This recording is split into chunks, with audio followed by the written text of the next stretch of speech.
Ne restez pas dans le parvis. Le parvis était pour la nation. Je vous ai déjà enseigné le choix dans le passé, les trois dimensions. Le parvis, c'est la chair. Le lieu saint, c'est l'âme. Et le saint, c'est l'esprit. Donc ne restez pas dans la dimension de la chair. Ne restez pas dans la dimension du parvis. La dimension du parvis, tu ne trouveras pas des expériences. Mais pour la dimension de lieu saint, alors que ton esprit soit connecté au ciel. Et quand tu montes à bord, la place est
respire le mouvement de l'esprit dans la salle.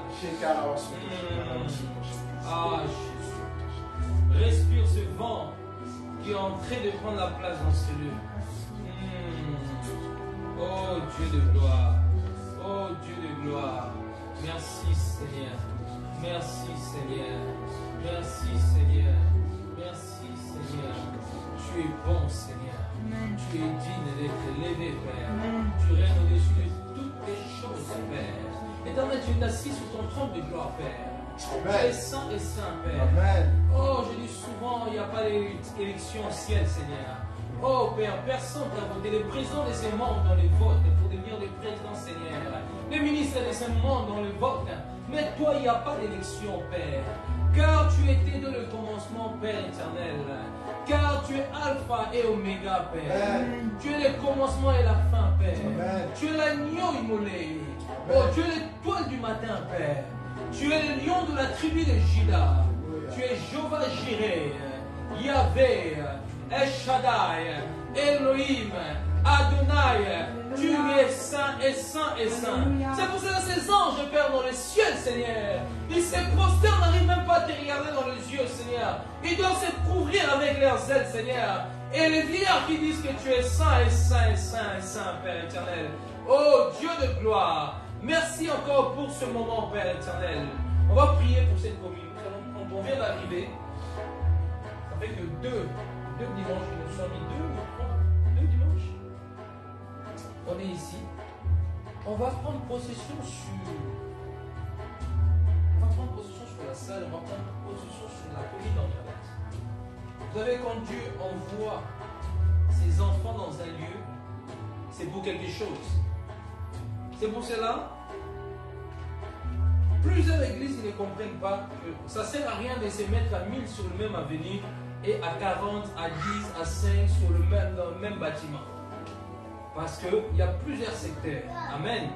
Et on va vraiment prier que Dieu nous donne possession sur cette commune. Que les entités qui rôdent, que les entités qui combattent ce culte, nous allons briser dans le nom de Jésus-Christ. Ça commence à prendre possession sur ces lieux.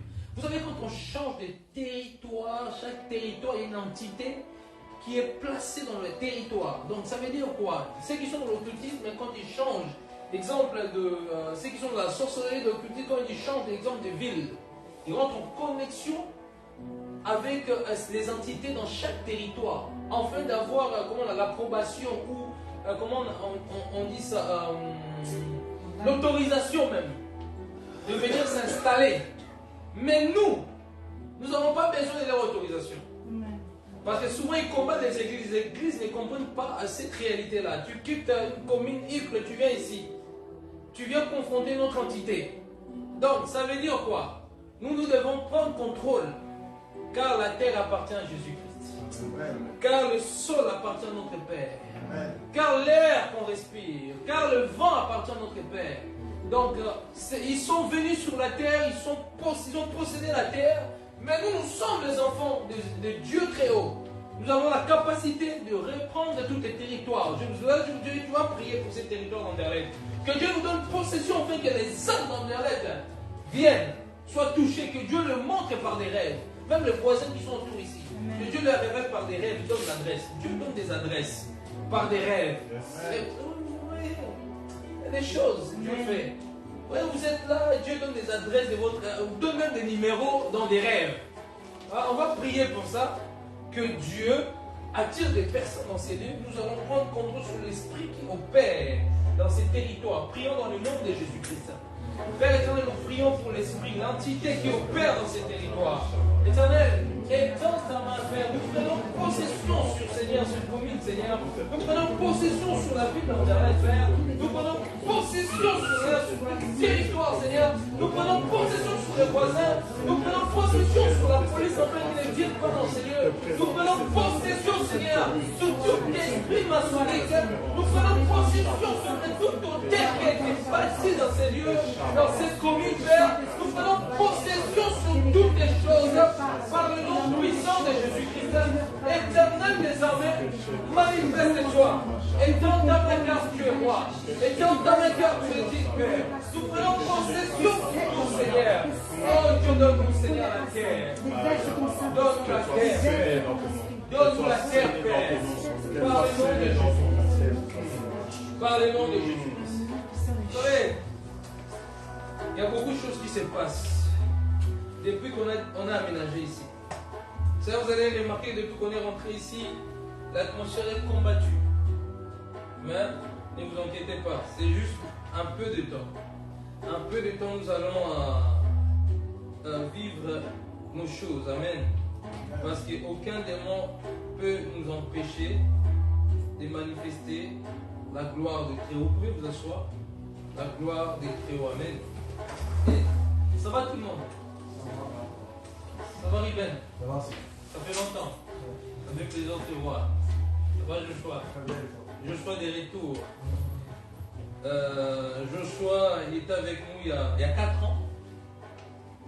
Le lundi à la maison, il y en a qui les connaissent, il y en a qui ne le connaissent pas. Et il vit en Angleterre. Là, il est venu me rendre visite. Et que Dieu te bénisse abondamment. C'est quelqu'un vraiment j'apprécie beaucoup, qui me considère comme son mentor. J'aime beaucoup les gens qui me posent beaucoup de questions. J'aime beaucoup les gens qui me posent beaucoup de questions dans la vie. Tu vois? Ça me permet en même temps d'aller encore creuser sur la Bible. C'est important parce qu'aujourd'hui on a des chrétiens qui ne posent pas des questions dans la Bible, qui posent des questions par rapport à autre chose. Oh, c'est bien de poser des questions par rapport à la vie conjugale, à la vie professionnelle, mais c'est encore mieux encore de poser des questions par rapport à la parole. Amen. Amen. Parce que j'ai constaté une chose, quand Dieu met un prophète, automatiquement, on va poser des questions toujours pour qu'il prophétise. Mais on ne posera pas des questions sur tel verset, sur telle parole. Toujours, on va essayer de le pousser à vouloir prophétiser. Exemple, oui, mon travail, ça. Tu vas rentrer dans le domaine du travail. Automatiquement, il va te donner des conseils et il sera poussé. C'est pas mauvais, mais c'est aussi bien de poser des questions dans la parole. Et c'est comme ça, en même temps, ça pousse, nous étant que serviteurs de Dieu, de creuser encore. Parce qu'on ne maîtrise pas tous les écrits. Personne sur cette terre maîtrise les écrits. Un prédicateur qui va te dire qu'il maîtrise tous les écrits, il a un problème. Parce que sinon, il a limité la parole de Dieu. La parole de Dieu est vaste et très riche. Amen. On apprend les uns les autres. Et le fait que vous me posez des questions comme ça, qu'on a des questions comme ça, et ça me pousse aussi à méditer. Il y a des choses peut-être je ne sais pas. Oui, il y a des choses peut-être que je ne sais pas. Ça me poussera à aller chercher, à m'investiguer, à aller chercher sur des sujets. C'est important. Et je me souviens, un prédicateur m'a fait rire. Il a dit une chose qui m'a fait rire. Il a dit, quand ils étaient dans la foi, quand ils gagnaient une âme. L'âme, les âmes leur posaient des questions déjà, comme lui, il ne lisait pas trop la Bible. Les âmes commencent à poser des questions même dans l'Apocalypse. Lui, il n'est même pas là déjà. Et il avait honte de répondre. Donc du coup, comme il était charismatique, il était obligé, c'est comme ça qu'il a appris à lire la Bible. À aimer lire la Bible, parce que l'homme qu'il a ramené en Christ, il lui posait toujours des questions, tellement qu'il avait la soif de lire la parole. Il posait toute forme de questions dans la Bible, toujours dans la Bible, dans la Bible. Lui, il n'avait pas le choix. Il était comme s'il était emprisonné. Il a dit non. Sinon, ça sera la honte. Je suis là depuis longtemps. C'est lui qui me pose tas de questions. Je n'arrive pas à répondre. Il a commencé à lire. Aujourd'hui, c'est un grand prédicateur. Amen. Et que Dieu bénisse chacun de vous. Est-ce qu'on peut fermer les yeux? S'il vous plaît. Merci Seigneur pour cet instant, Père. Pour ce moment que tu nous accordes. Je te rends gloire, Père. Je prie, Père, que cette parole trouve la place dans le cœur de chaque personne. Je prie, Père éternel, que cette exhortation, Père, ramène un fruit nouveau, ramène un réveil dans l'esprit. Vous savez, ce fils prodigue qui avait laissé toute sa famille, qui est parti. Mais il y a une chose qui est merveilleuse dans ce fils prodige, il a eu un réveil. Un réveil, le fait qu'il a dit, au moins chez mon père, il y avait ça. Le réveil avait commencé dans son esprit. C'est comme ça qu'il a su revenir. Et je prie vraiment, Père, que le réveil commence à rentrer dans le cœur, dans l'esprit, à travers cette parole qui sera annoncée, Père. Que ça ne soit pas une connaissance de plus, mais que ça soit une connaissance qui apporte quelque chose et qui ouvre les esprits, qui ramène les gens à aller encore plus loin, Seigneur, dans la parole. Je te rends gloire, Père, que Saint-Esprit, mon ami, moi, je ne sais pas prêcher, mais toi, tu es le meilleur prédicateur par excellence. Enseigne ton peuple, Père, et instruis nos Pères par ta parole, Père éternel. Ouvre nos yeux spirituels, ouvre nos pensées, Père éternel. Alors, fais-nous rentrer, Seigneur, dans ta demeure. Fais-nous rentrer en esprit, afin que nous écoutons ta parole, Père éternel. Et je loue toutes tes distractions pendant ces temps d'exhortation, Seigneur. toutes tes distractions soient annulées sans effet par le nom de Jésus-Christ, Père. Ouvre l'église des cieux, manifeste-toi, ouvre, Père, le ciel dans ces lieux, Père, dans le nom de Jésus-Christ, j'ai ainsi prié. Amen. Est-ce que quelqu'un est dans la joie? Non, non, je ne vous sens pas. Je ne vous sens pas. Je sais qu'on est dans un temps de jeûne, mais quand même, et Amen doit avoir plus de force. Amen. Si vous êtes tiède, je serai tiède. Vous devez me communiquer quelque chose. Parce que quand on prêche, nous travaillons tous ensemble. Vous communiquez quelque chose, je vous donne quelque chose, vous me communiquez quelque chose, et c'est comme ça que je peux monter dans des dimensions. Amen. Est-ce que quelqu'un est là? Amen. Est-ce que quelqu'un est prêt à décoller avec moi? Amen. Bienvenue à la piscine de Bethesda. Amen. Où l'ange de Dieu vient à secouer de l'eau, afin que toute personne qui plonge dans cette eau soit guérie. Amen. Et regarde ton voisin, répète encore à ton voisin, Dieu va te guérir, voisin. Dis voisin, Dieu va te guérir. Dis voisin, est-ce que tu es prêt? Est-ce que tu es prêt à écouter la parole de Dieu? Est-ce que ton cœur est disposé pour écouter la parole de Dieu? Est-ce que tu es prêt pour aller avec le prédicateur au ciel? Alors regarde ton voisin, lui ne dort pas. Ce n'est pas le temps de dormir. Parce que chaque chose a son temps. Il y a un temps pour parler, il y a un temps pour dormir, mais ce temps ici, ce n'est pas pour dormir. Acclamez le Seigneur. Et tu peux nous rappeler notre thème? Tu peux nous rappeler notre thème? Dimanche, j'ai fait une remarque par rapport à ça. Qui peut nous rappeler notre thème? Je parle de personnes de la maison. Qui peut nous rappeler notre thème?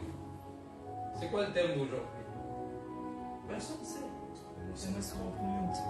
Il y a peu d'ouvriers. La moisson est grande, il y a peu des ouvriers. Amen. Est-ce que nous pouvons prendre notre livre, Luc chapitre 10, verset 2? Chapitre 10, verset De 1 à 2. Et quelqu'un d'autre peut prendre Romains 10, 14. Quelqu'un peut me prendre Romains 10, 14.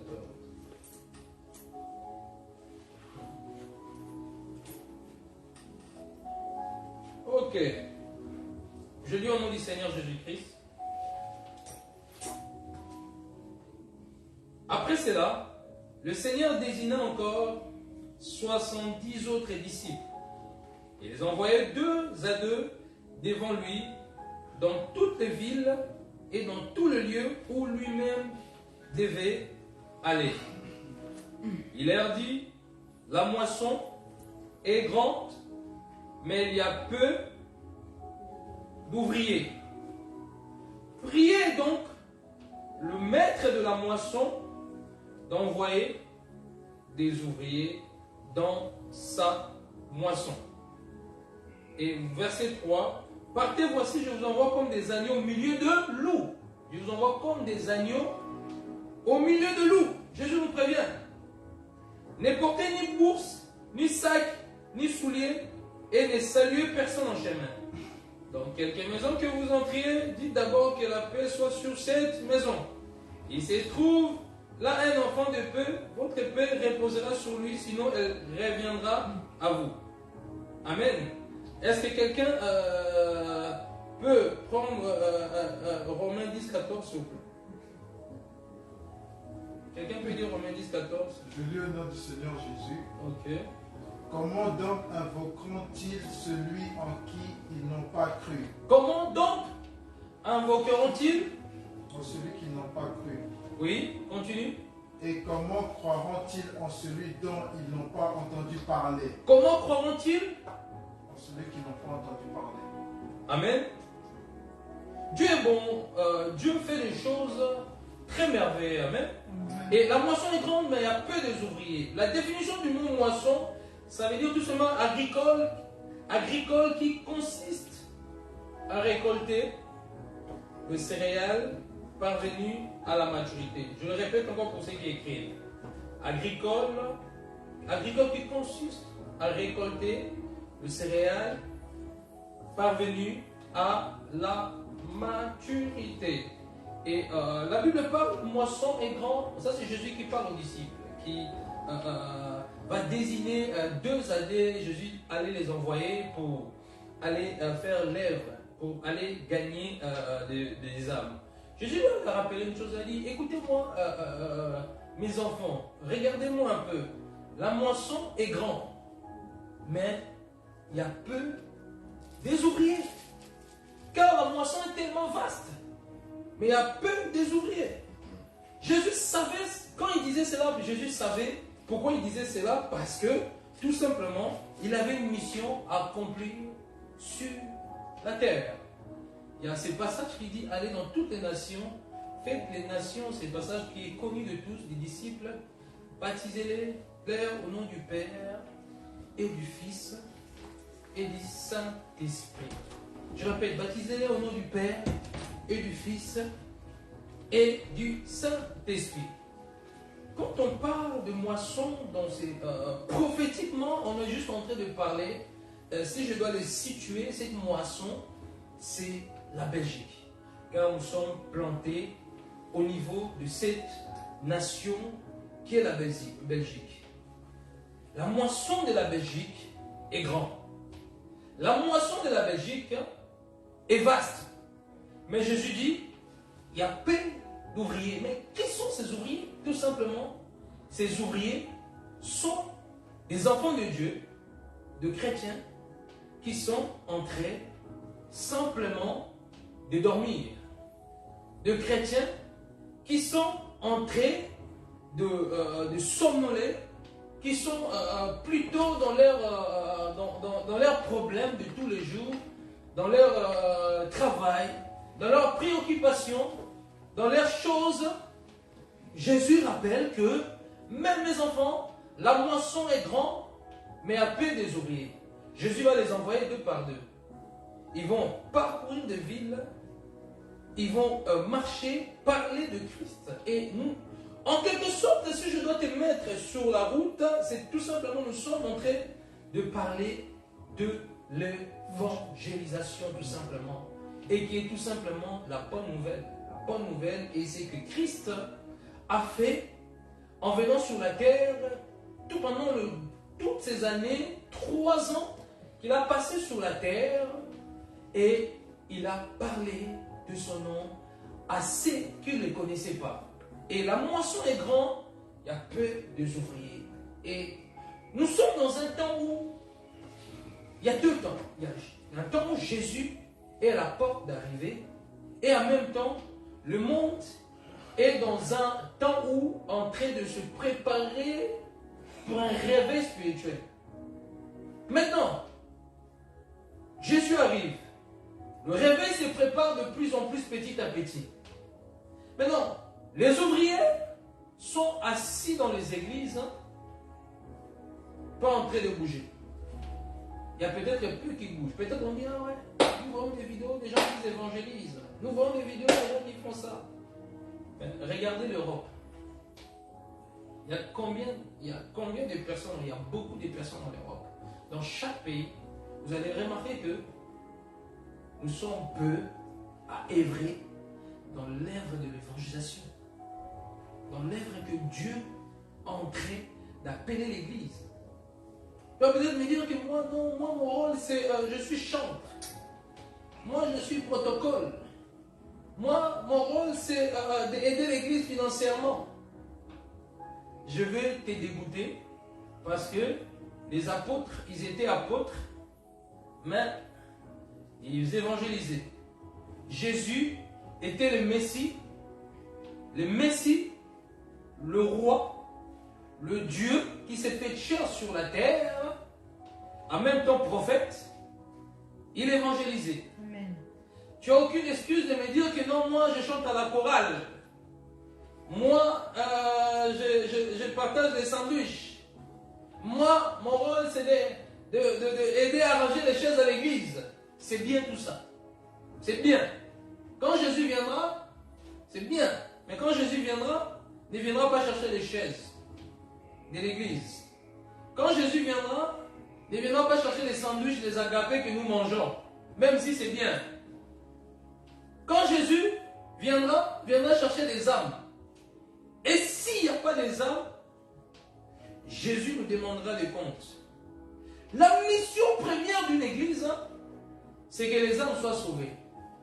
Mais comment attendront-ils parler s'il n'y a pas de prédicateurs, s'il n'y a pas de personnes qui annoncent l'évangile du Christ? Tout est la Bible. L'église primitive, la force de l'église primitive, c'était d'aller faire l'œuvre de l'évangile, d'aller évangéliser, parler de Christ à des juifs. Et notamment Paul, qui était l'apôtre des païens, qui évangélisait des païens, qui a tourné le monde. Si aujourd'hui, on a connu des rêves, aujourd'hui on est assis, tranquille, on ne nous lapide pas, parce qu'il y a des personnes qui ont fait un travail formidable. Les apôtres, l'église primitive, ils ont fait un travail tellement grand, énorme, pour qu'aujourd'hui nous sommes assis dans les chaises. Mais le problème c'est quoi? L'église est devenue très égoïste. Aujourd'hui, quand on garde les saluts, on garde là pour soi. On reste dans notre confort. On aime notre confort. On aime s'asseoir, on n'aime pas bouger. On n'aime pas parler de Jésus. On est devenu très allergique de parler de Jésus. Mais on est même apte à parler du foot et dehors. On n'a pas honte de parler du foot. On n'a pas honte de parler de tel, le roi Pelé est mort. Maradona est mort. Tel président fait ça. Tel homme de Dieu a fait ça. Telle personne a fait ça. Telle personne a fait ça. Mais on a honte de dire à une âme que Jésus l'aime. On a honte de dire à une âme que Jésus l'aime. Que Jésus revient. On a peur de parler des choses du royaume à de non-croyants. Mais on est motivé à parler des choses de la terre à d'autres personnes. Des fois même Dieu, pendant que tu marches, quelqu'un vient te demander dans la rue l'adresse. Où ça se trouve cette rue. Tu lui donnes aussi l'adresse et la personne part sans même lui parler de Jésus. Toute occasion est favorable. Des fois, ce qui tue beaucoup de chrétiens, c'est la peur. On a peur. Dieu nous regarde tous les jours sur son trône. Il a mal au cœur.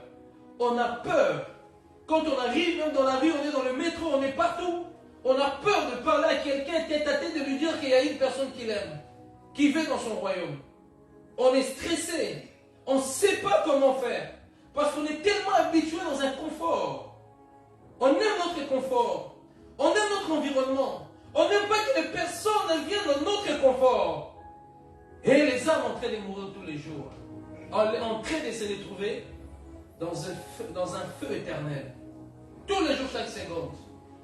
Et nous, tous les jours en train de crier Alléluia, Amen, on danse, on saute.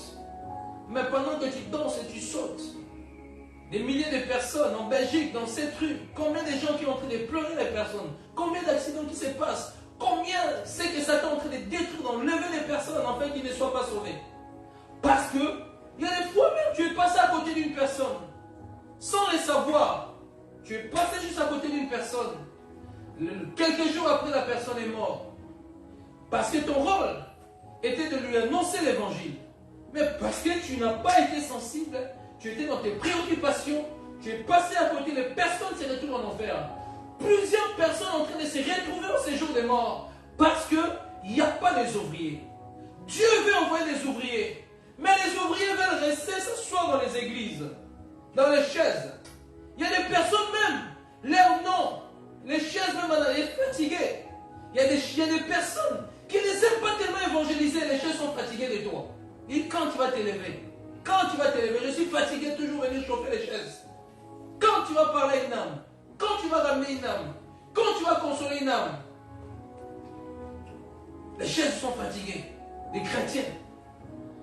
Jésus a dit, allez dans le monde entier. Beaucoup des hommes ont dit, non, asseyez-vous. Asseyez-vous, ne bougez pas. Jésus est déjà mort à la croix. Tout est accompli à la croix. Il y a la puissance des âmes vont venir comme ça. Donc, des fois on croit que les âmes viendront d'eux-mêmes. Mais, il y a une chose qu'on oublie. Il Et tant que nous ne bougeons pas, et tant que l'Église, on ne s'élève pas pour aller gagner des âmes, on sera toujours le même nombre. Parce que la croissance de l'Église primitive, c'était parce qu'ils prêchaient l'Évangile. Et l'Église grandissait de plus en plus parce qu'ils prêchaient l'Évangile. Et quand ils prêchaient l'Évangile, Dieu déversait la gloire. Vous savez, quand on évangélise, il y a une gloire spéciale que vous ne vous rendez même pas compte. Il y a une puissance qui descend. Dieu donne la puissance. Vous ne vous rendez même pas compte qu'une personne qui évangélise porte toujours la gloire. D'ailleurs, même des personnes qui portent la gloire, vous allez remarquer, elles sont souvent des évangélistes. Ils ont une gloire spéciale, ils ont une aura, ils ont une puissance en eux. Parce que Dieu les envoie au milieu de loups. Les agneaux, je vous envoie, vous êtes des agneaux, mais je vous envoie au milieu de loups. Donc ça veut dire que Dieu, sa charge de donner une onction glorieuse. Tu veux l'onction, commencer à évangéliser. Tout simplement.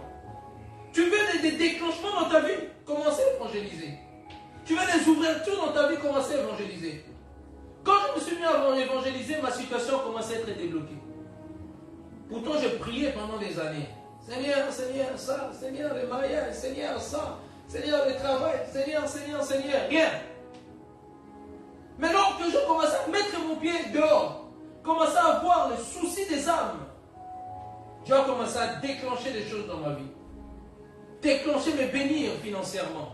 Parce que tout simplement, je me suis concentré aux âmes. Vous savez, il y a la clé que je vous donne.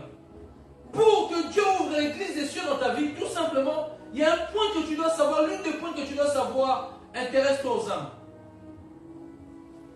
Combien de chrétiens s'intéressent aux âmes? Ça fait combien de temps que tu n'as plus parlé à une âme? À une personne? Peut-être 2 ou 3, mais ça fait combien de temps que tu n'as plus dit à une personne, je suis t'aime? Ça fait combien de temps? Tu le vois passer, tu dis même, cette dame a un sale caractère. Un sale caractère. Je ne le supporte pas. Mais, quand tu vois comme ça, son cœur est en train de crier au secours, au secours, au secours, quand vous avez une personne dehors en train de manifester un mauvais caractère, son cœur est en train de crier, sauvez-moi, sauvez-moi. Ton rôle, Église, c'est de te réveiller et d'aller gagner ces âmes-là. Si les chrétiens sont assis seulement dans les églises, la nation ne va pas être gagnée. La nation ne sera pas gagnée parce que nous sommes là matin, midi, soir. Mais la nation sera gagnée quand l'église va se réveiller, va commencer aussi à aller dehors pour aller parler de Jésus-Christ. Quand les hommes vont commencer à aller dans chaque coin de la ville, parler de Christ, ce qu'il a fait à la croix. Depuis que tu as reçu l'évangile, combien de personnes tu as parlé? Depuis que tu as Christ en toi, tu te dis peut-être que non, moi j'ai des préoccupations, j'ai mon travail, j'ai mes études, j'ai ça, je suis marié, je suis comme ça. Ça, ce n'est pas une excuse. Parce que les pierres, ils étaient mariés. Beaucoup de disciples, ils étaient mariés. Il y en a même qui avaient des enfants. Mais, ils ont laissé tout. Tu as dit que tu es prêt pour me suivre, laisse ton père, ta mère, ton mari, tes enfants. Ça, c'est Jésus qui le dit dans sa propre bouche. Tu veux me suivre. Ça veut dire aller faire mon œuvre, chercher les âmes. Vous savez, une personne qui aime les âmes, c'est une personne qui va loin avec Dieu. Parce que Dieu ne peut pas élever une personne qui n'aime pas les âmes. Ce n'est pas normal. Tu dois aimer les âmes. Tu dois aimer t'intéresser aux âmes. Passer le temps dans la prière pour les âmes. Oublie un peu les prières égoïstes et là personnelles tout le temps. Oh Seigneur, ma citation. Ah Seigneur, restaure ma citation. Ah Seigneur, change ma vie. Oh Seigneur, change comme ça. Oh Seigneur, fais comme ça. Mais quand tu vas commencer à t'intéresser aux âmes, l'onction va commencer à descendre sur toi. L'une des choses qui est merveilleuse dans l'évangélisation, c'est l'onction, comment il travaille. Des fois même, on ne sait pas quoi dire. Mais le fait même qu'on ait juste selon le courage, à qui j'enverrai, je dois répondre oui. Dieu met toujours la parole dans la bouche. Amen. Dieu met toujours la parole dans la bouche. Dieu met toujours quelque chose dans la bouche. Le fait juste que tu dis aujourd'hui, je vais commencer à évangéliser. À l'église ici, je vais commencer à ramener des âmes. Je me mets en défi, je vais commencer à faire croître l'église avec des âmes. Et Dieu ouvre l'église des cieux. Il y a des choses que j'ai reçues dans ma vie parce que j'ai passé mon temps à évangéliser. Des fois, je sortais de 7h du matin, je rentrais à 23h. Parce qu'on est en train d'évangéliser, évangéliser, évangéliser, évangéliser, évangéliser. Et à chaque fois que tu évangélisais, tu rentrais, tu portais une gloire. Un jour, moi je prêchais à l'époque je prêchais à la maison, je n'évangélisais pas encore. Il y avait un frère à moi qui s'appelait Frankie, un Colombien. Frankie. Comment j'ai commencé même à évangéliser? Je prêchais à la maison, mais je n'évangélisais pas dehors. J'étais en train de prier. Et puis j'ai fini de prier. J'ouvre le PC, je vois Frankie qui est en train de prêcher. Il prêchait comme s'il était avec des frères. Il était en train de prêcher tout ça. Et puis le Seigneur m'a dit, toi aussi tu vas commencer à le faire. Toi aussi tu vas commencer à le faire.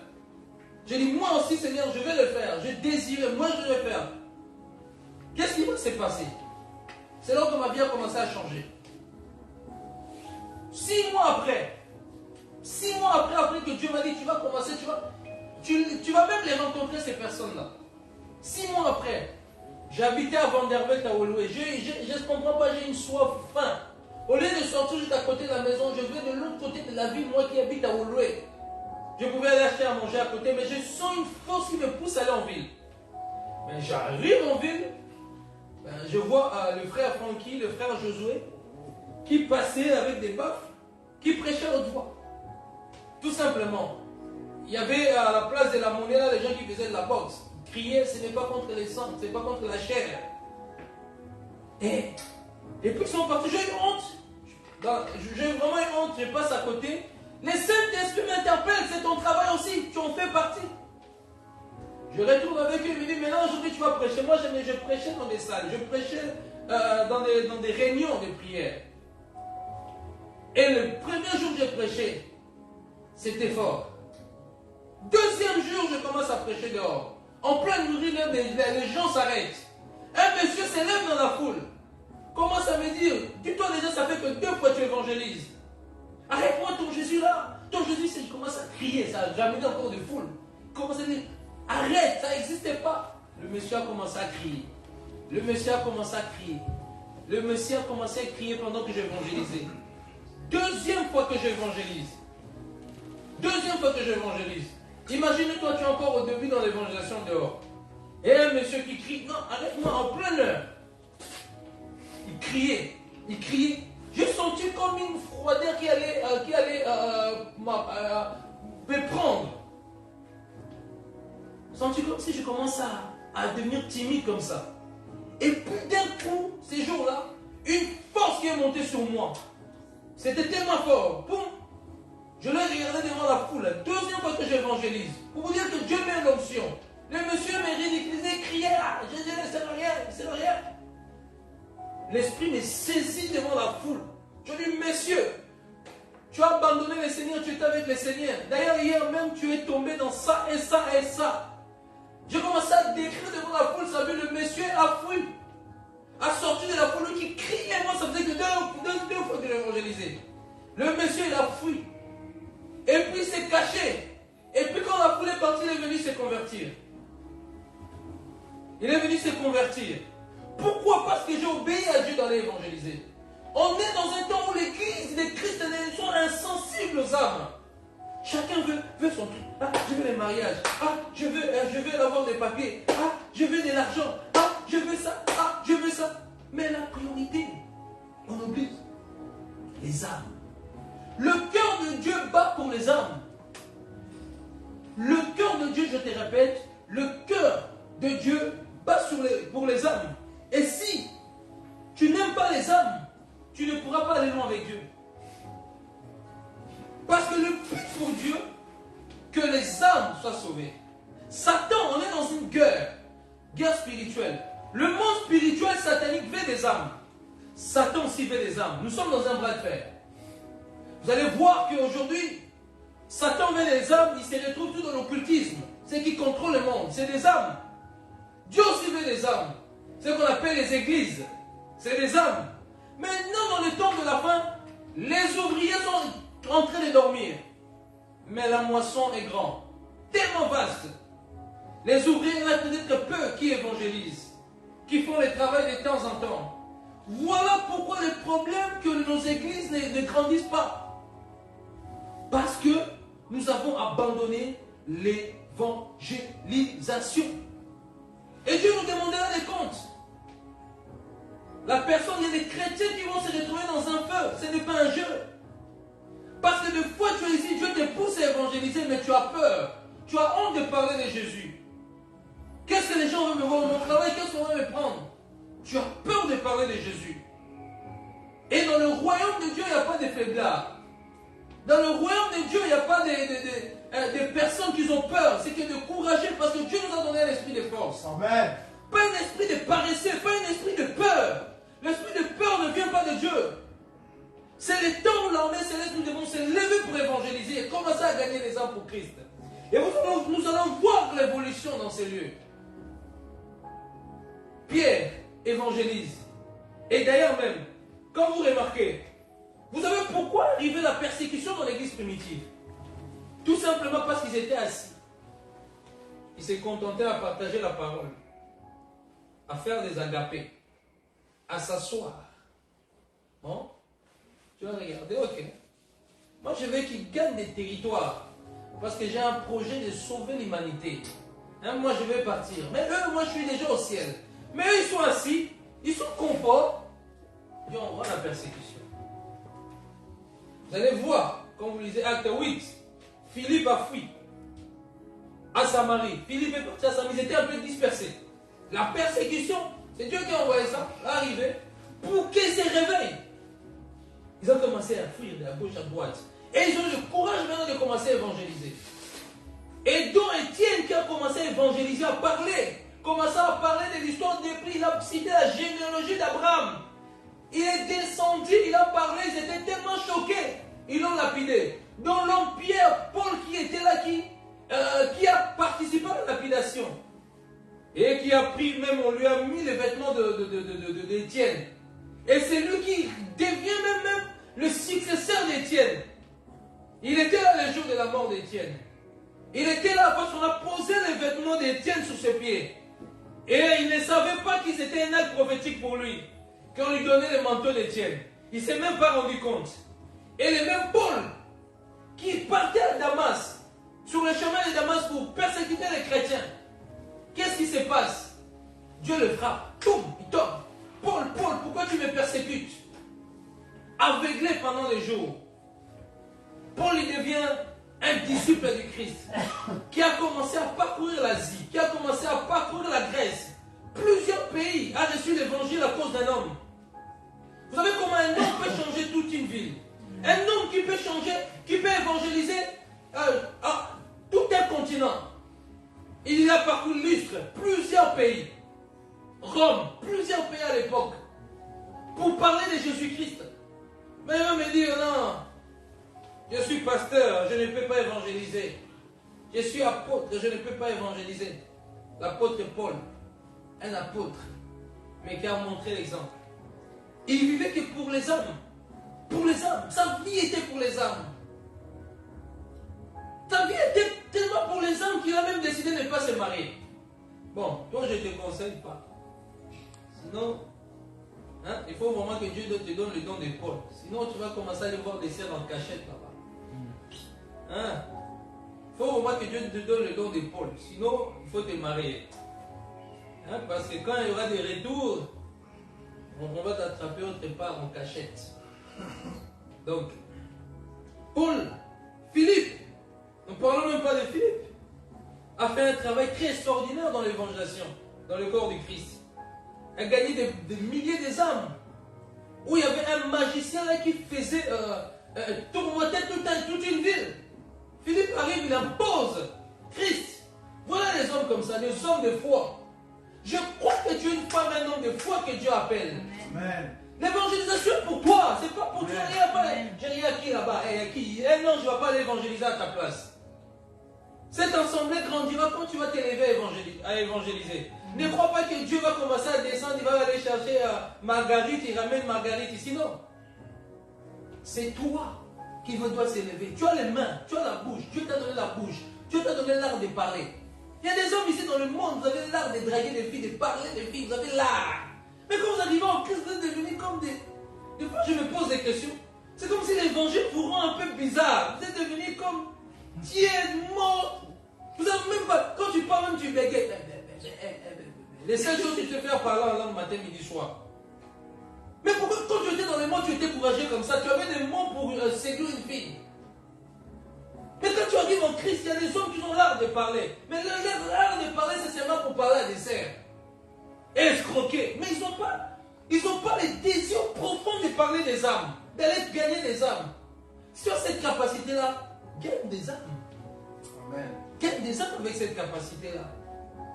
Je ne suis pas en train de dire de faire comme nous on fait, on crie dans la rue. Non, il y a plusieurs manières d'évangéliser.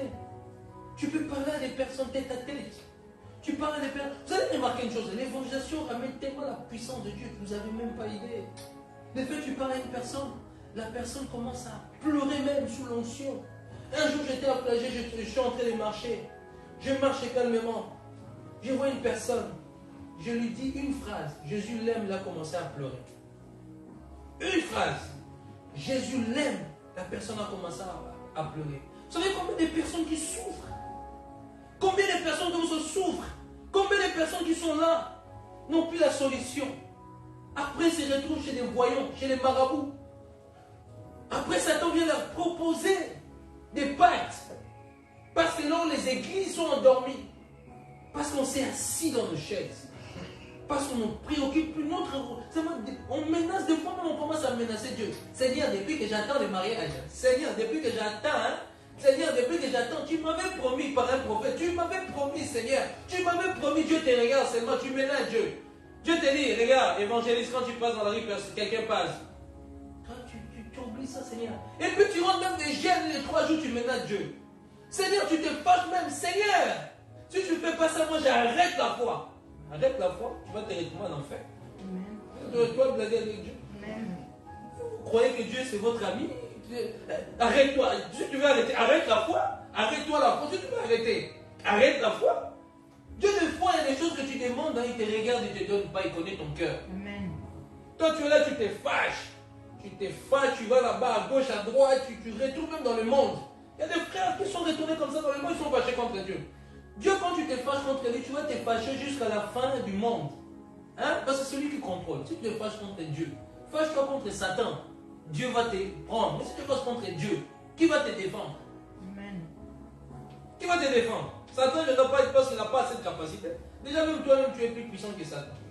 Amen. À cause du Saint-Esprit. Amen. Donc, ne fâche pas contre Dieu.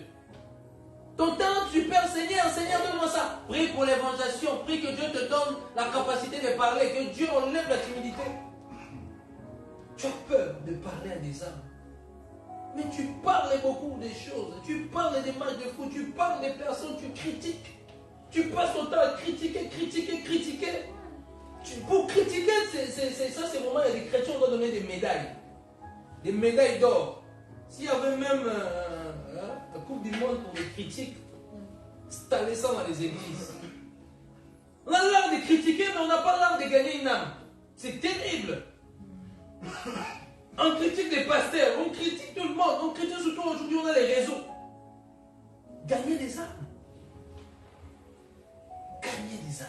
Travailler pour les âmes. Il ne faut pas que ces messages, ça rentre, ça sort. Il faut qu'à partir d'aujourd'hui, tu prends la décision. Vous savez, chaque message, c'est une condamnation. Vous savez ça? Quand le message est prêché, Dieu t'a parlé. Hein, ne vois pas que les prophètes David, ne me vois pas là-dedans. Hein, Dieu est en train de te parler. Dieu veut que tu évangélises. Et que quand tu ne le veux pas, tu as désobéi, tu as péché. T'inquiète pas, beaucoup de chrétiens vont se retrouver en enfer. Tu sais pourquoi? Parce que tous les messages qu'on les a prêchés, ils n'ont pas mis en pratique. Parce que c'est Dieu qui parlait. Beaucoup de chrétiens. Les chrétiens, je ne sais pas. Des fois, je me dis, même les païens sont encore plus courageux que les chrétiens aujourd'hui. Qu'est-ce que vous empêche à parler à des âmes? Qu'est-ce qui vous empêche à parler à une personne? Tu montres facilement des chemins si quelqu'un te demande la route. Tu appelles des fois des personnes, tu parles pendant des heures et des heures, tu discutes. Et qu'est-ce qui t'empêche? Ah, il y a une chose, la honte. Mais Jésus dit, si tu as honte de moi, lui aussi, il aura honte de toi. Ça veut dire, si lui a honte de toi, tu ne rentres pas au paradis. nous devons se réveiller. Amen. Nous devons se réveiller. Car d'ici, la vision de cette année, c'est vrai qu'il y en a pas mal qui manquent, il y en a qui viennent les dimanches. Mais la vision même de cette année même, c'est la croissance de l'Église. Toute cette année, c'est la croissance de l'Église. Nous allons travailler pour la croissance de l'Église. Regardez, on va lire Matthieu 5, Matthieu 5, 15. Matthieu 5, 15. Matthieu 5, 15. Matthieu 5, 15. Voilà.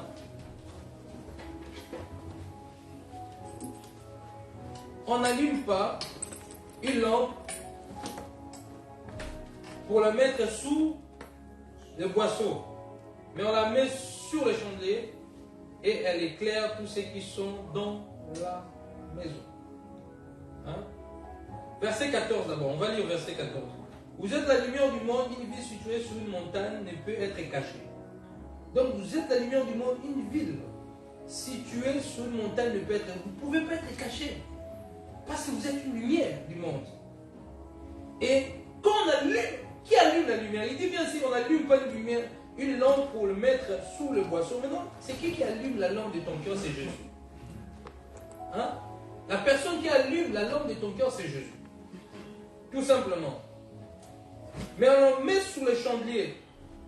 Et elle éclaire tous ceux qui sont dans la maison. Mais la maison, c'est la moisson. La moisson qui est grande, mais il y a peu des ouvriers. Les ouvriers, c'est la lumière, les chrétiens, la lumière qui est là. Mais cette lumière est cachée sous une table. Une table, c'est quoi? Dans la révélation ici, mis à part le contexte, on parle de la lumière, lampe pour mettre sous un boisseau, une table. Mais quand on parle sous une table, c'est quoi? C'est l'église. Mais beaucoup des hommes de Dieu ont étouffé des personnes pour évangéliser. Il y a même des pasteurs qui ne poussent pas les membres à évangéliser. Qui disent ce que vous faites là, qui critiquent même ceux qui évangélisent. Donc on a commencé avec Mindestri, quand on a commencé ce groupe, il y a eu un réveil comme ça de la jeunesse. Réveil, Antoinette peut te dire, elle était dans Mindestri avec son mari. On travaillait tous ensemble. Il y avait un réveil de jeunesse. Des gens commençaient à sortir d'évangéliser. Il y avait, sur les réseaux sociaux, on avait des milliers de personnes, des conversions. C'était un feu quand on évangélisait. Mais il y a des groupes de pasteurs qui commençaient à s'élever contre nous. Pour nous bloquer.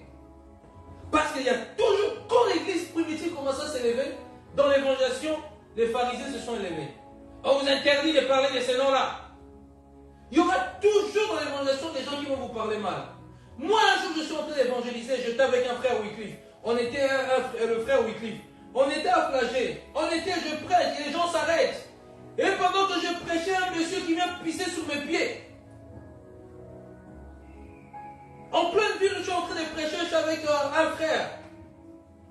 On prêche l'évangile. Les gens s'arrêtent. Deux personnes de l'autre côté. De l'autre côté, les enfants des descendants d'Ismaël.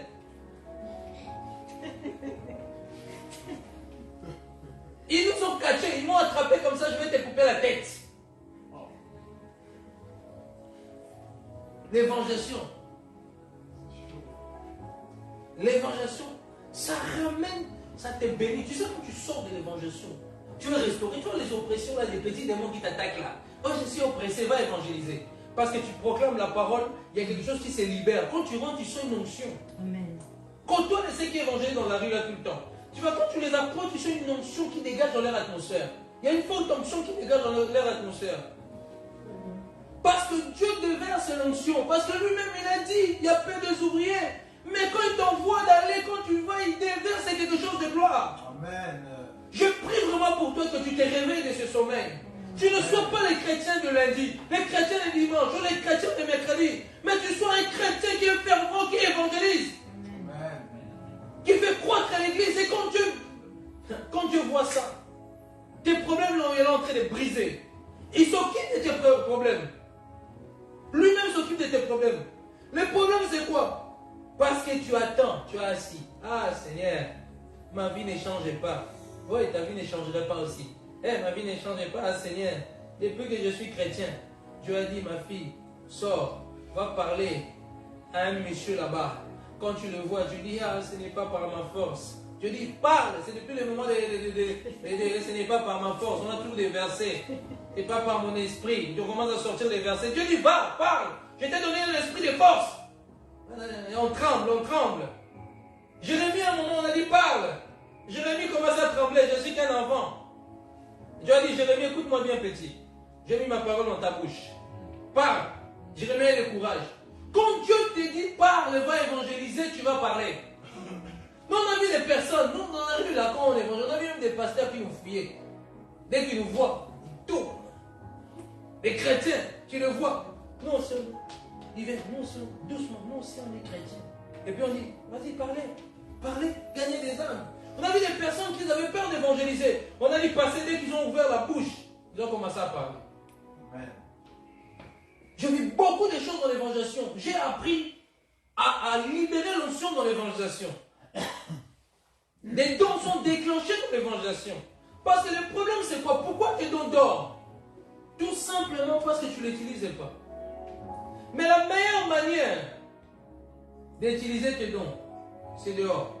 Toi seulement, tu dis, ah, moi je vais prêcher dans l'église. Moi je vais prêcher dans l'église. Dieu te fait attendre 10 ans. Et donc tu n'as pas compris que, ah, dors là-bas. Il y a tellement des âmes, tu vas te fatiguer à prêcher, tellement ça bouillonne, tu lis trop. À force de garder, tu vas exploser. Tu vas exploser. Dieu te dit, va dehors. Hein? Mon pasteur, là, j'ai la paix. Je suis un apôtre qui va nager dans le cosmos. Dieu te dit, va là-bas, va parler, va évangéliser. Toi, tu dis, non, moi, Dieu m'a appelé quand j'étais dans ma chambre, j'ai fermé les yeux, Dieu m'a dit, ah, Joël, je t'appelle à un ministère apostolique. Oh, Seigneur. Mais Joël, il oublie que Dieu l'envoie aller évangéliser d'abord, c'est un parcours pour le former. Et il ne comprend pas. Lui, pour lui, déjà, il est déjà apôtre. Après, bam, 1 an de conversion, 6 mois de conversion, caméra sur Facebook. Mesdames et messieurs, voici l'apôtre Joël. Dieu dit, mais qu'est-ce qu'il fait là? Qu'est-ce qu'il fait là? Il n'est même pas encore formé, qu'est-ce qu'il fait là? Ce n'est pas là que je l'attends. Et puis Dieu commence à bloquer. Dieu commence à bloquer, tu prêches sur les réseaux, tu es sec. Tu es vide. Tu es vide. Il n'y a même qu'une personne qui te regarde. Quand il regarde même une seconde, il coupe. 0 personne. Et puis tu commences à inviter même ta femme et tes enfants. Viens. Et puis tu commences à essayer de négocier avec tes amis pour venir te suivre. Non. Parce que Dieu te veut dehors. Dieu te veut dehors. C'est quoi cette église aujourd'hui? On est devenu des personnes qui veulent chauffer des bancs. On veut chauffer des chaises. Tout le temps chauffer les chaises. Les chaises te disent dehors, gagne des âmes, vous ne voyez pas qu'on est toujours le même nombre. Toi tu ne comprends pas. Les chaises ont dit, bon, moi aussi, il faut que les chaises soient aussi remplies d'autres personnes. Toi tu ne comprends pas. Et quand tu gagnes une âme, c'est une bénédiction. C'est une bénédiction. Et l'âme là, elle est toujours reconnaissante. Et tu ne sais pas de fois, il y a des personnes qui ont gagné des âmes. C'était des grands prédicateurs dans l'avenir. Parce qu'il a gagné juste l'autre, il a gagné une âme. Un grand homme dans le monde. Juste parce qu'il a eu le courage d'aller gagner. Il y a des âmes que tu gagneras, peut-être c'est des futurs milliardaires. Peut-être que toi tu demandes à Dieu, Seigneur, donne-moi, restaure mes finances. Mais Dieu sait que tu dois gagner une âme, c'est lui qui va l'utiliser pour te bénir. Mais toi tu dors. Il y a des personnes qui sont étouffées dans le ministère parce qu'ils ne comprenaient pas qu'ils devaient aller faire l'œuvre de Dieu. Il y a des personnes qui ont étouffé certaines capacités parce qu'ils ont oublié d'aller gagner des âmes. Quand tu lis la Bible est remplie des évangélisations des gens qui gagnaient des âmes. Mais quand on arrive dans notre siècle, Jésus a dit, allez, le pasteur a dit, asseyez-vous. Jésus continue à dire, allez, le pasteur a dit, asseyez-vous. Jusqu'à quand? Et on grandit comme ça. Et on perd de plus en plus l'amour des âmes. Il n'y a plus d'amour des âmes dans nos églises. On n'aime plus les âmes. Et vous voyez, vous allez remarquer que nos églises, c'est toujours entre chrétiens. Et vous allez remarquer que c'est des transferts comme Real Barcelone. On a souhaité Messi à Paris Saint-Germain, transfert. On va voler une âme là-bas, transfert, on dit Dieu nous a bénis avec une âme. Les païens ne se convertissent pas. Nos conférences, c'est toujours la même chose. Toujours le même. Les chrétiens, entre chrétiens. Les transferts. On commence déjà à regarder l'âme. Nous, on va les détourner. Nous, on va les détourner comme ça, l'église grandit. On n'a rien fait parce qu'il est déjà chrétien converti. Il est déjà sauvé. On n'a rien fait. Amen. Voilà les problèmes. Nous devons gagner les païens, les non-croyants, les bouddhistes et les musulmans, les athées. Nous devons gagner. Ramenez les païens et vous allez voir la gloire. Vous savez pourquoi des fois la gloire, Dieu, regardez, nous connaissons tous. Vous avez déjà vécu la gloire. Vous avez déjà impacté, manifesté la gloire. Il y a un moment Dieu bloque. Parce que sinon ça sera toujours la même chose. Il faut de nouvelles personnes pour que la gloire devienne encore plus glorieuse. Parce que Dieu, regarde, bon, combien de fois j'ai prophétisé sur tel, combien de fois j'ai prophétisé sur tel, combien de fois j'ai prophétisé sur tel, c'est toujours les mêmes personnes. Toujours les mêmes personnes. Mais imaginez qu'on commence à gagner des âmes, vous allez voir la puissance de Dieu comment opère. Vous allez dire, mais on n'a jamais vu ça. Parce que Dieu veut gagner des âmes. Vous ramenez un panier ici, Dieu va... Tu vas voir, oh, mais le prophète David n'a jamais... Il prophétise avec des détails, mais là, je n'ai jamais vu ces détails. Je n'ai jamais vu la manière... Parce qu'il y a une nouvelle âme que Dieu veut sauver. C'est des principes que vous devez comprendre. C'est des principes que vous devez comprendre. Sinon, on va rester là, toujours les mêmes. On se connaît. On connaît, Jacques n'était pas là. Michel n'était pas là. Le royaume ne grandit pas. Et on sait que bon, pendant 10 ans, on est resté à 20 personnes. 10 ans. Ah, non. Non, là il faut fermer le ministère. 10 ans, 20 ans, 30 ans, toujours 20 personnes. Ça veut dire que vous allez dormir. Non. Comment un discours d'un homme, comme toi et moi, a ramené plus de 3000 personnes? Un discours d'un homme a ramené plus de 3000 personnes. Pierre, le jour de la Pentecôte, c'est là il fait un discours, ça ramène plus de 3000 personnes. Et bien aimé, Jésus à la porte. Le monde court à sa fin. De plus en plus, la Bible dit que la fin dans l'amour de plusieurs vont refroidir. Mais c'est ce qu'on voit. Tu rentres dans le métro. Les gens sont assis. En plus, on a fait des métros, vraiment, on sait se regarder face à face. Mais vous savez, quand vous rentrez dans le métro, on se voit face à face. Hein, dans le métro. Mais face à face, personne dit bonjour à l'autre. Chacun avec son GSM. Chacun est concentré à ses affaires. Si on tue quelqu'un, si on tape quelqu'un, tout le monde fuit de l'autre côté à gauche. Si on agresse quelqu'un, tout le monde fuit, tout le monde sort. Parce que l'amour, elle n'y est plus. Mais toi qui es la lumière du monde, la lumière du Christ, mais c'est toi qui vas changer ces choses-là. Mais si vous n'évangélisez pas, comment ces personnes-là vont recevoir les saluts? Comment ces personnes-là vont être touchées? Aujourd'hui, si tu es là parce que quelqu'un t'a parlé du Christ, la plupart des gens, à moins que Dieu t'ait fait grâce, il apparaît dans ta chambre, ça peut arriver, mais c'est vraiment rare. La plupart des chrétiens qui sont dans nos églises, c'est que quelqu'un lui a parlé de Jésus, ou bien quelqu'un de la famille, ou bien le pousse à venir à l'église. Qui est chaud pour gagner des âmes? Amen. Je ne suis pas en train de dire d'aller crier comme nous. Nous sommes des fous. Amen. On est connus pour ça, des fous de Jésus. On crie. Mais tu peux parler à tes collègues. À tes collègues, tu peux parler à tes collègues. Moi, il y a un moment, ils en avaient marre de moi. Parce qu'ils ont tellement écouté l'évangile que dans mon travail que je les ai tellement parlé de Jésus. Et quand ils viennent me parler de sexe pour m'essuyer mes oreilles, il y a un pervers là qui vient me parler de sexe. Il quitte là-bas, il vient parler, il quitte là-bas, là où je travaille. Il vient juste à côté pour me parler. En plus, il rigole. Et bien là, moi maintenant, je n'ai pas lancé de l'évangile. C'est un athée. On se confronte. Je dis, si tu continues comme ça, Dieu t'aime, mais l'enfer est réel. Hein. Et puis j'ai peur. Je dis, pas avoir peur. Dieu veut te sauver, il faut te repentir, il faut te convertir. L'enfer est toujours les filles, l'enfer est réel. Il faut leur parler, il faut leur parler. Parce que chaque personne, vous savez, le monde, quand Dieu va juger le monde, personne ne dira, ah, on ne va pas parler de l'évangile. Dieu va montrer, ah, tel jour, telle personne t'a parlé de ça, mais tu as méprisé. Tu n'as pas calculé. Tu as rejeté. Tu as repoussé. Tout simplement. Mais c'est ton travail. Tu sais pourquoi des fois Jésus tarde d'arriver? Parce que toi là, l'évangile doit être jusqu'au plus profond dans les coins reculés. Amen. Regarde la Belgique. Regarde la Belgique. Il y a quelques églises qui font ça. Quelques frères, quelques personnes. Mais il y a combien d'églises? Tous ils sont en train de courir derrière les offrandes et les dîmes.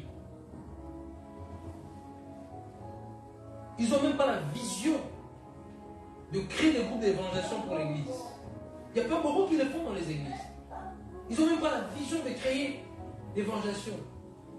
Le cœur de Dieu bat pour l'évangélisation, mes bien-aimés. Vous voulez voir la gloire? Commencez à évangéliser. C'est là où j'ai appris à guérir les malades. L'évangélisation. Quand je faisais le culte à la maison, il y a 10 ans, les mamans, avant de commencer, c'est à la part des mamans, il y avait beaucoup de mamans qui venaient. C'est les cultes à la maison à l'époque. J'ai prié pour des malades, ils n'étaient pas guéris.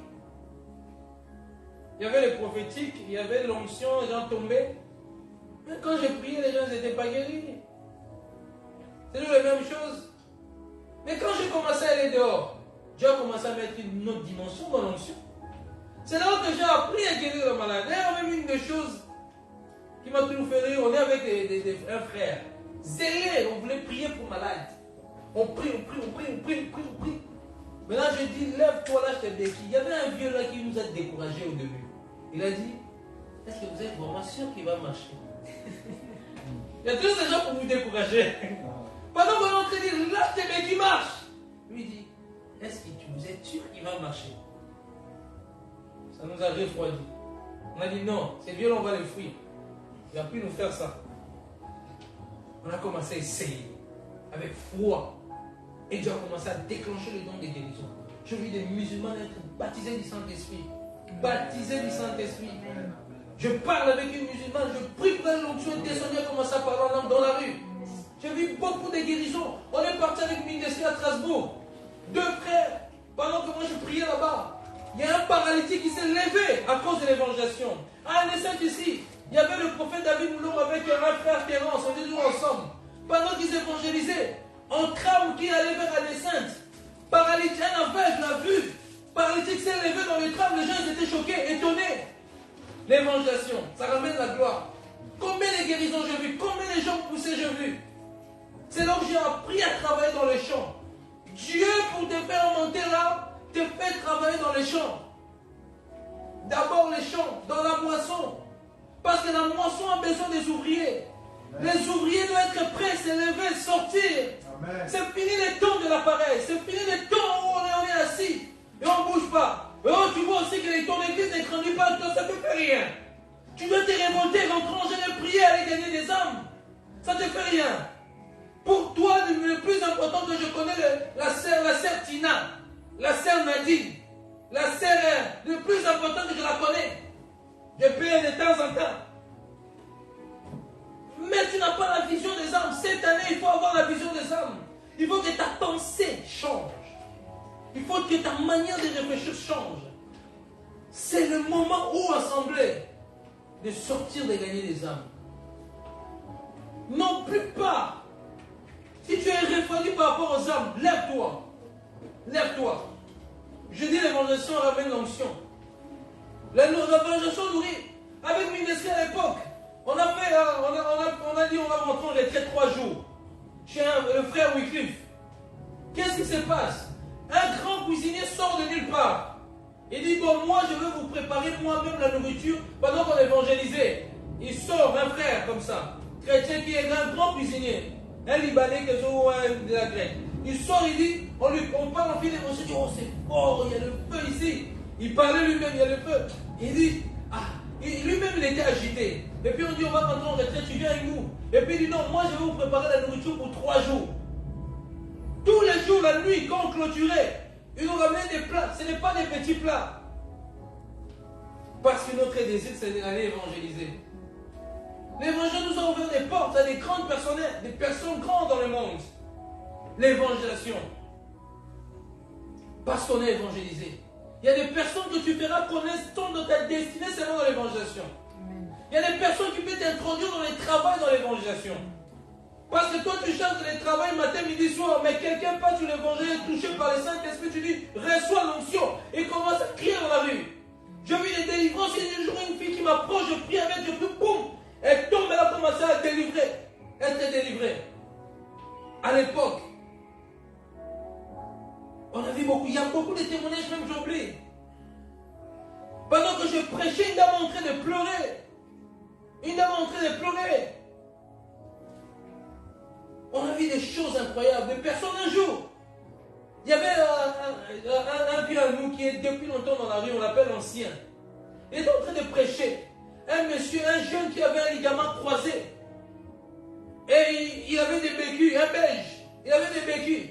Moi j'étais de l'autre côté, je parlais avec quelqu'un, commençait à se crier sur lui. Oh non, c'est faux, Dieu n'existait pas. Ils ont commencé à discuter là, c'était terrible. Discuter. Le frère, l'ancien essayait de l'expliquer, le gars criait. Maintenant moi j'approche doucement, je lui dis, qu'est-ce qui se passe? Il dit non, votre Dieu n'existait pas. Il est où? Quand il m'a dit ça, j'ai senti la colère. J'ai dit, bon, moi je vais te montrer qu'il existe. Est-ce que je peux prier pour toi? Et si je prie pour toi que tu es guéri, est-ce que tu vas te convertir? C'est ça, je vais me convertir si ce Dieu-là existe, il va me guérir. S'il me guérit, là oui. J'ai dit, ok. Je priais. Ce jour-là, je n'ai jamais prié comme ça. Ce jour-là, plein de prières colériques là. Que cet homme-là veut jouer avec Dieu. Hein? Et les hommes, il y a des colères saintes comme ça où une personne veut jouer avec Dieu. J'ai dit non. Aujourd'hui là, tu vas voir. J'ai dit, donne-moi ton pied. Pendant qu'ils ont discuté, j'ai mis ma main. J'ai commencé à prier. Le gars était guéri, choqué, en train de pleurer. Il a donné sa vie en Jésus-Christ. Mais lui qui était perché, parce que j'étais dehors dans l'évangélisation. Parce que j'étais dehors dans l'évangélisation. Des gens avec des bras cassés, guéris. Des personnes avec des coups, guéris. L'une des choses que l'évangélisation ramène aussi, c'est le don de guérison et des miracles et des signes. Des évangélistes marchent avec des guérisons, des miracles. Amen. C'est automatique. Il faut juste avoir la foi. L'atmosphère de la Belgique commence à être favorable. Parce qu'il y a tellement de gens ont évangélisé, parlé, évangélisé, prié pour le réveil.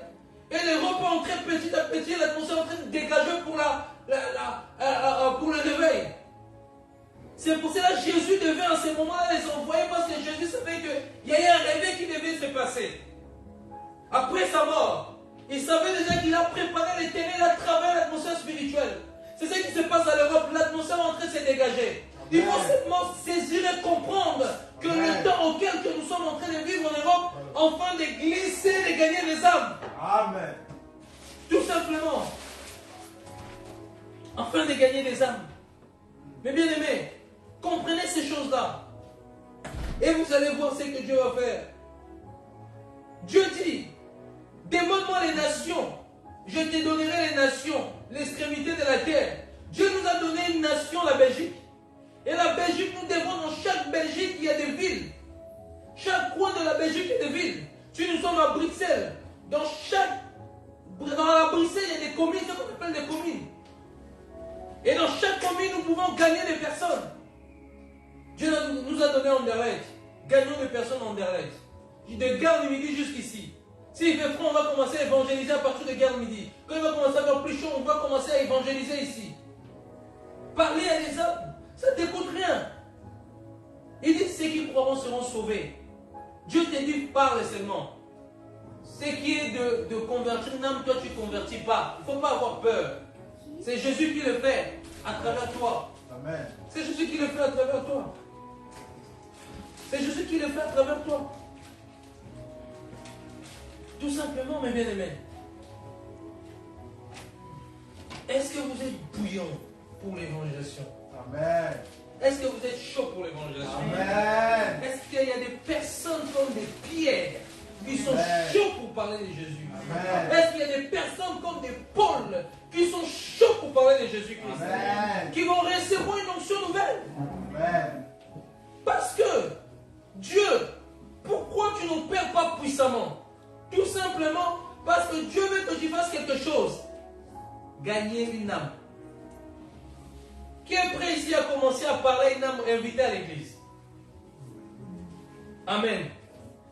Vous avez levé la main, Oui. mais il faut le faire. Amen. Amen. Hein, parce qu'il y a beaucoup de... On lève la main par précipitation. Après qu'on arrive devant une personne. Ah, tu as quel âge, ma soeur? Tu étais parti pour évangéliser. Ah, tu as quel âge, ma soeur? On est embrouillé. Quand on voit une personne classe, bien habillée, tu la vois belle, tu vois il est beau, tu arrives, tu es stressé, pourquoi? Tu portes Jésus. Amen. Il est au-dessus de sa beauté, pourquoi tu as peur? Parce qu'elle est très belle. Mais tu ne vas pas pour la drague, tu vas pour parler de Jésus-Christ. Tu trembles. Non, ce n'est pas ce style-là. Tu commences là. Tu as même peur de parler des Européens. Il y a des gens qui ont peur d'aller manger les Européens. Ils se retrouvent vers les Africains parce qu'ils se disent que c'est facile.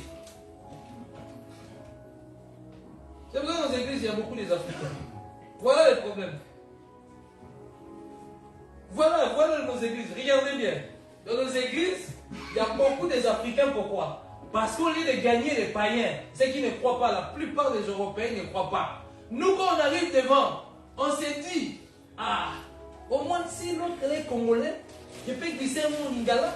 Je sais qu'il a des racines chrétiennes, il a des bases chrétiennes. Tu peux parler l'évangile, il va toujours croire, il va dire amen, même si tu l'invites à l'église, il n'hésitera pas à te dire je serai là. Mais si tu vas chez l'Européen, il va te dire moi j'ai des choses dont je ne crois pas. C'est des personnes comme ça que tu dois gagner. Amen. Parle aux Européens. Amen. Parle avec foi. Amen. Parle avec zèle. Amen. Tu dis toi je vais te gagner, tu vas te convertir. Tu dis toi tu vas te convertir, parle avec foi. Amen. Comment dire, toi tu vas te convertir? Ah Seigneur, je ne sais plus. Est-ce que vraiment il va vraiment se convertir? C'était pas ma chair. Comme tu commences à douter. Parlez avec foi. Amen. Il y a que les hommes de foi qui bougent des choses. Amen. Amen. La foi Alléluia. déclenche des choses. Amen. La peur ne peut pas déclencher des choses. Tu veux que les choses bougent dans l'évangile pour avoir la foi. Amen. Tu arrives devant quelqu'un, tu dis bon, tu as quoi comme problème? Moi j'ai une solution, Jésus va te guérir. Pas avoir peur, tu arrives là. Madame, qu'est-ce que vous avez? Et puis tu commences même à dire, les médecins disent quoi? Il faut bien suivre les kinés. Mais tu es venu pour la guérison. Parce qu'on a vu des choses. Le discours a changé. On avait la foi quand on était à 10 mètres. Ah, Dieu va le guérir, on est chaud. Quand la personne arrive là, commence à changer le discours. Et le discours change. Je suis parti avec mon frère David Moulongo à Namur. On a bougé Namur, on était deux. On allait à Namur, on prenait sa voiture. On a bougé Namur là-bas, c'était le feu dans l'évangélisation. On allait tout le temps. On descendait à Namur. Les gens étaient touchés. On chantait dans le canal là. Il y avait après 2 personnes qui sont rajoutées. On chantait dans le canal. Les gens ils sortaient dans des maisons, ils nous regardaient. Les gens étaient touchés. Parce qu'on a dit, bon, on va aller évangéliser. On est parti à Paris avec Miguel. On a fait des événements avec Antoinette là, en France. On a eu des frères de France. On a eu des frères de France qui sont venus. Des frères qui sont maintenant, aujourd'hui, Dieu les a élevés fortement parce qu'ils évangélisent. Quand vous voyez le frère Cospiel qui aujourd'hui Dieu élève comme ça, parce qu'il a commencé à évangéliser tout simplement. Quand tu vois le frère Semayas, aujourd'hui, Dieu l'élève puissamment parce que c'est des personnes qui évangélisent tous les jours. Encore aujourd'hui, ils évangélisent. C'est encore aujourd'hui, ils évangélisent. On a travaillé avec toutes ces personnes-là ici en Belgique. On a fait de l'œuvre, on est parti, je suis même allé prêcher dans l'église de Semayas un jour avec Francky. Parce que on s'est côtoyé dans l'évangélisation. L'évangélisation ouvre des portes. Amen. Ils sont venus ici en Belgique, on a été avec Cospiel. On est venu ici, on a fait des événements ici en Belgique. Parce que c'est l'évangélisation. L'évangélisation ouvre des portes. Mais bien aimé, Aime évangéliser. Sors un peu de ton confort. Regarde ton voisin, il est temps que tu sors de ton confort. Non, ton voisin ne te comprend pas. Il est encore, il dit, ah, est-ce que vraiment je vais réussir à parler? Mais dis-lui, il est temps que tu sors de ton confort. C'est le temps maintenant que tu dois parler de Jésus-Christ. Hein? Ça suffit. Beaucoup de gens parlent d'eux-mêmes. Oh moi j'ai comme ça. Oh moi quand j'étais, surtout les témoignages à l'époque, moi quand j'étais, moi quand on est dans les prisons, on n'a pas besoin de moi. On a besoin que tu nous parles de Jésus. Amen. Beaucoup de gens parlent d'eux-mêmes, on comprend même pas pourquoi ils parlent d'eux-mêmes. Et quand on voit des fruits, on ne porte pas des fruits que de l'orgueil. Les âmes ne sont pas gagnées. Cette église, je le déclare, je le prophétise que nous allons gagner les âmes. Amen. Un an seulement, nous allons arriver à 100 personnes. Je le déclare et je le prophétise. Un an, donnez-nous un an, 100 personnes dans ces lieux. Vous allez le voir. Nous allons évangéliser. Oh non, je vais commencer à vous appeler. Tu es où? On va t'appeler un jour. Au moins 2 heures, on va évangéliser tête à tête. Et puis on va aussi aider les sans-abri. On va aider les sans-abri, mais on va bouger. Il ne faut pas vraiment des jeunesses. Je ne comprends pas dans le monde pourquoi la jeunesse ils sont motivés comme ça. Ils sont motivés à faire des exploits. Ils sont motivés à construire des choses, à faire des choses. Mais nous en Christ, on a l'onction. Mais pourquoi on est tiède? Qu'est-ce qui se passe? Que Satan danse sur vos têtes. Hein? Satan est en train de danser sur vos têtes. Je ne sais pas qu'est-ce qui se passe. Et regardez, même dans nos églises, même l'évangélisation, les messages d'évangélisation, on parle même. Vous allez remarquer, on parle même plus des messages d'évangélisation. C'est comme si c'est plus intéressant. C'est plus intéressant dans les églises.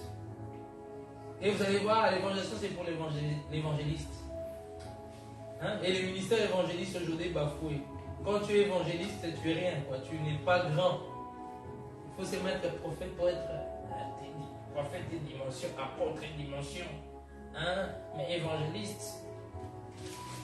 L'évangéliste est puissant, hein, mes bien-aimés. Ne vous inquiétez pas, dans les 5 ministères, ils sont tous puissants. Personne n'est plus grand que l'autre. Hein. C'est juste que chacun sa grâce. Hein. Et ça, quand vous trompez votre réponse, souvent les derniers. Maintenant, prophète, c'est le summum. Non, prophète, c'est pas le summum, ni l'apôtre. Tous, chacun sa grâce. Amen. Tous, il n'y a personne qui est plus grand que l'autre, ne vous inquiétez pas. Chacun sa grâce. D'ailleurs, même, il y a des pasteurs qui opèrent plus puissants que les prophètes et les apôtres. Allez au Nigeria. Allez au Niger.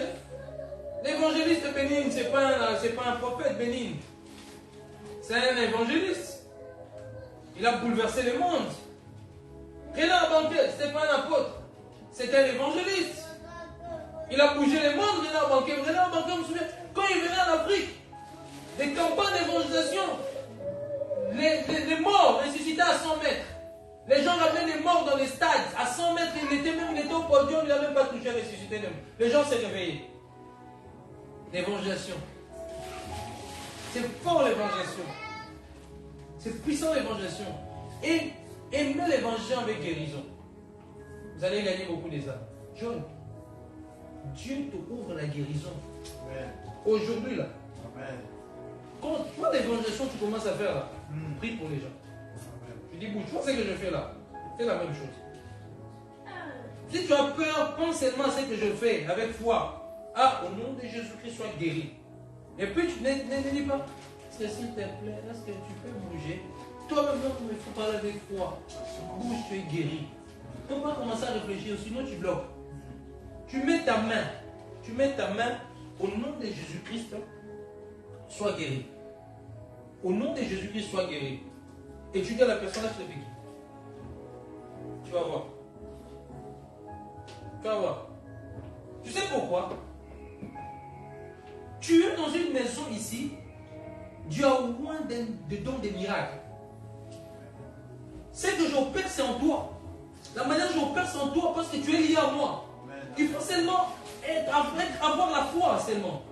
De croire. Ça ne demande rien, de croire. Commence à le faire. Tu vas ramener beaucoup de gens. Tu vas ramener beaucoup de gens. Dieu va vraiment te bouleverser. Dieu va t'étonner, Dieu va te bouleverser. Parce que Dieu a vu ton zèle, ton cœur là, tu veux commencer à évangéliser. tu veux parler de Jésus, et continue à le faire. Je t'encourage, continue à le faire. Et priez pour des malades. Priez pour des malades. Ne soyez pas dans les gens qui parlent, seulement qui parlent. Non, priez pour des malades. Il y a des façons de voir, tu vois quelqu'un de béquille. Tu dis, madame, est-ce que je peux prier pour vous? Tu pries dès qu'il est guéri, tu dis, je vais vous parler de Jésus, il est mort à la croix, il vous aime, il est réel. Ouais, moi je ne suis pas magicien. J'ai juste mis ma main. Je n'ai pas fait des rituels. J'ai dit seulement au nom de Jésus, sois guéri. Voilà, madame, mais vous voyez notre carte, on vous invite. Vraiment, vous allez gagner des âmes comme ça. Quelqu'un peut encore son point pris. Si ça ne marche pas, c'est pas grave, c'est pas ton problème. Je choisis. Si ça ne marche pas, c'est pas ton problème. Toi, fais seulement ce que Dieu te demande de faire. D'évangéliser. Prie seulement pour des malades. Peu importe. Tu sais, il y a des guérisons, même dans la rue, j'ai prié, ça n'a pas marché. Mais je ne vais pas commencer à stresser par rapport à ça. Je ne vais pas commencer à stresser par rapport à ça. Est-ce qu'on peut s'élever, s'il vous plaît?